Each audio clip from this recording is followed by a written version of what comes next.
Hello everyone, आज हम atomic number और मास नंबर के बारे में पढ़ने जा रहे हैं।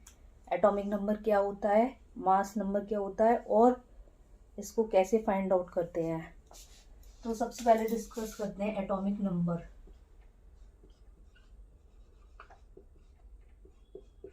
Atomic number it is equal to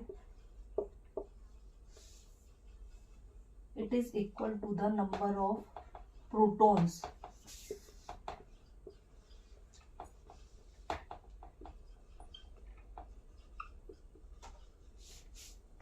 present in the nucleus of an atom.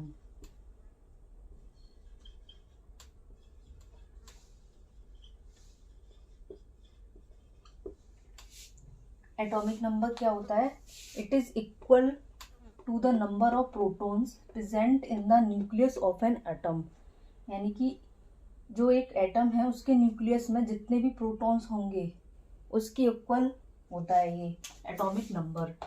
It is represented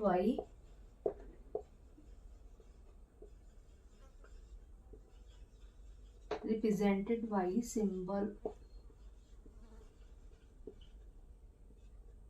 Z। इसको हम Z से रिप्रेजेंट करते हैं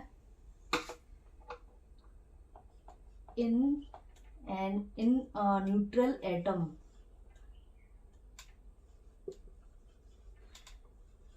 न्यूट्रल एटम के केस में अगर हम एटॉमिक नंबर देखते हैं तो atomic number is equal to number of protons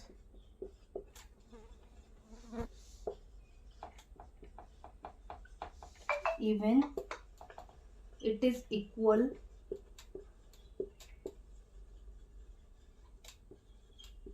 to the number of electrons।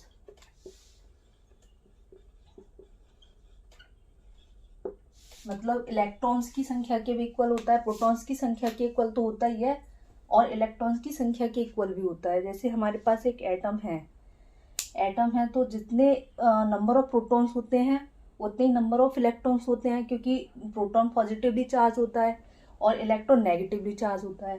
तो पॉजिटिवली चार्ज को बैलेंस करने के लिए उतने ही नंबर ऑफ इलेक्ट्रॉन्स होते हैं। For example,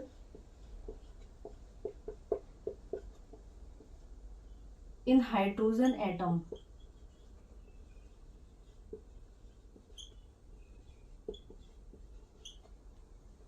number of protons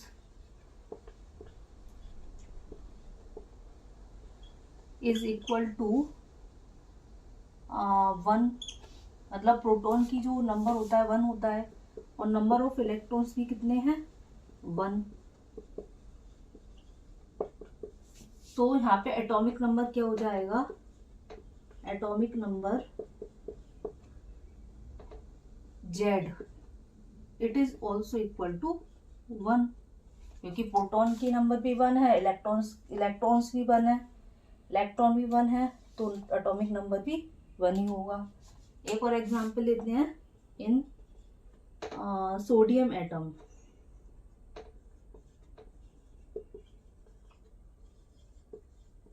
sodium atom के केस में भी क्या है, नंबर ऑफ प्रोटॉन्स कितने होते हैं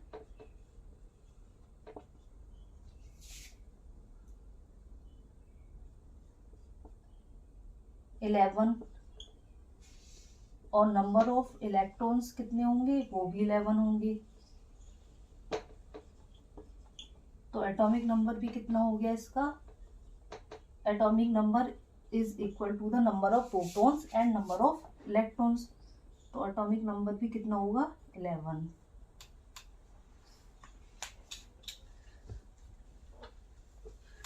उसके बाद में अगर हम केस लेते हैं आयन का केस लेते हैं। For example, sodium ion.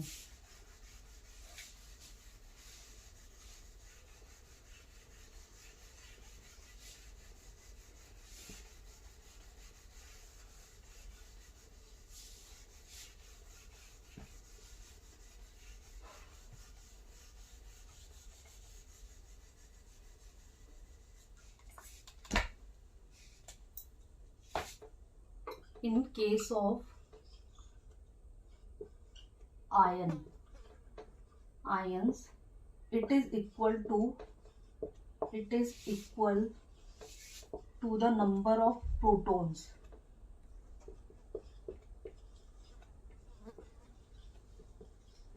not equal to the electrons.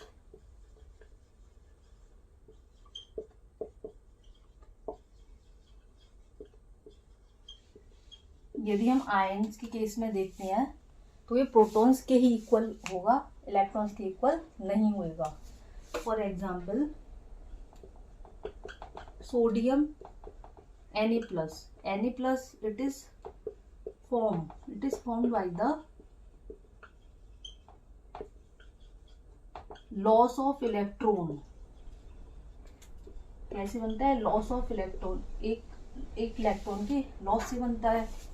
Na plus electron. तो इसमें, इस केस में नंबर ऑफ प्रोटॉन्स कितने हैं? Number of protons is equal to 11, but number of electrons is equal to 10, क्योंकि हमारा जो एक इलेक्ट्रॉन है वो डोनेट कर दिया गया है।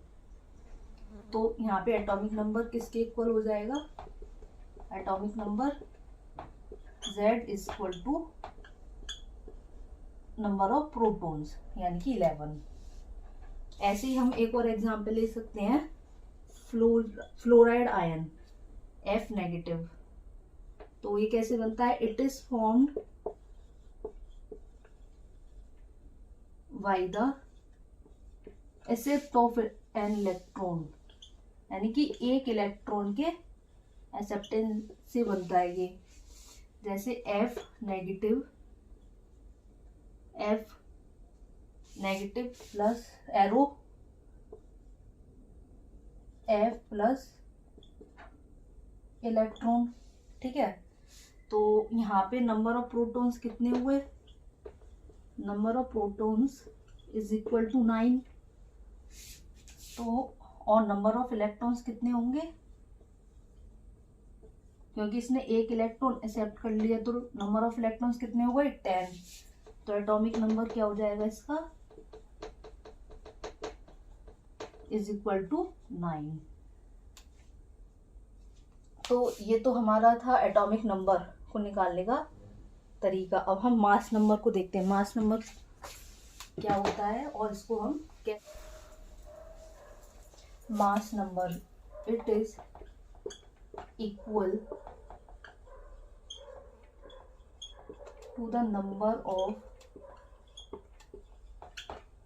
सम of positively charged proton and electrically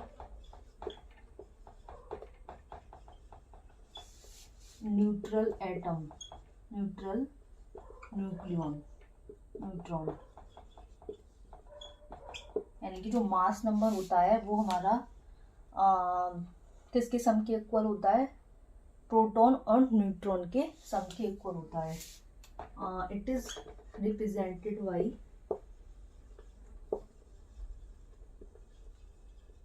mass number को हम किससे रिप्रेजेंट करते हैं? Z से, represented by Z।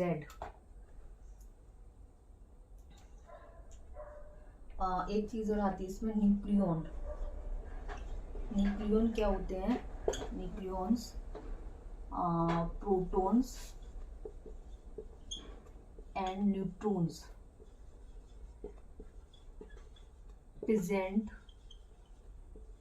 present in nucleus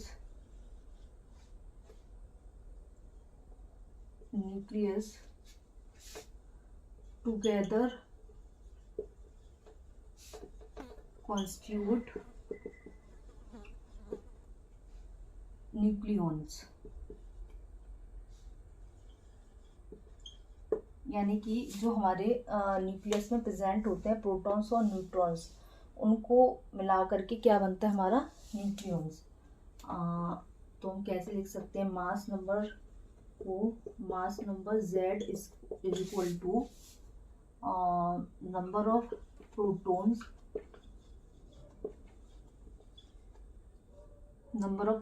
P plus number of neutrons N is equal to nucleons. For example, in case of sodium,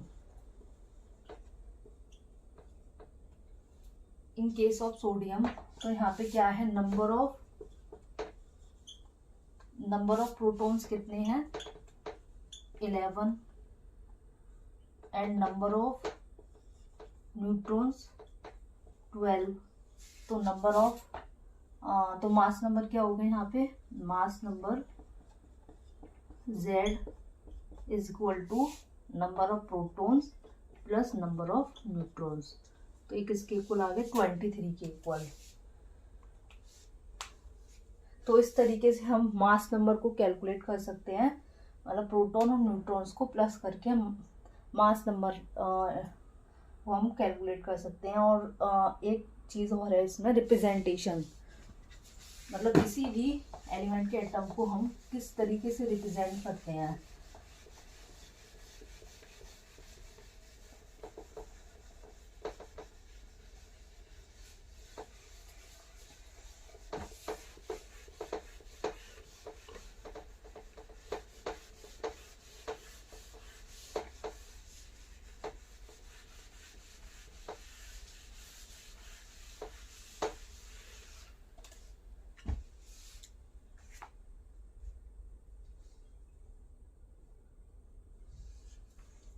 Representation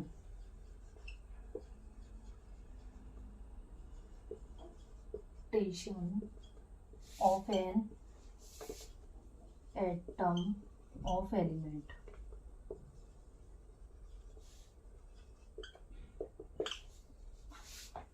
element को हम x से represent करते हैं, तो x इधर आया और नीचे हम यहाँ पे हम एटॉमिक नंबर को लिखते हैं A और ऊपर हम मास नंबर को लिखते हैं Z। तो ये किसी भी एलिमेंट के एटम की रिप्रेजेंटेशन हो गई। फॉर एग्जांपल जैसे सोडियम है, सोडियम का जो सिंबल है वो Na होता है, इसका जो एटॉमिक नंबर है वो 11 होता है और मास नंबर 23। तो इस तरीके से हमारी सोडियम की रिप्रेजेंटेशन हो गई और किसी भी एलिमेंट को हम इस तरीके से रिप्रेजेंट कर सकते हैं। तो ये हमारी video atomic number and mass number के ऊपर थी। अगर आपको ये वीडियो अच्छी लगी है तो लाइक शेयर एंड सब्सक्राइब कीजिएगा। Thank you for watching.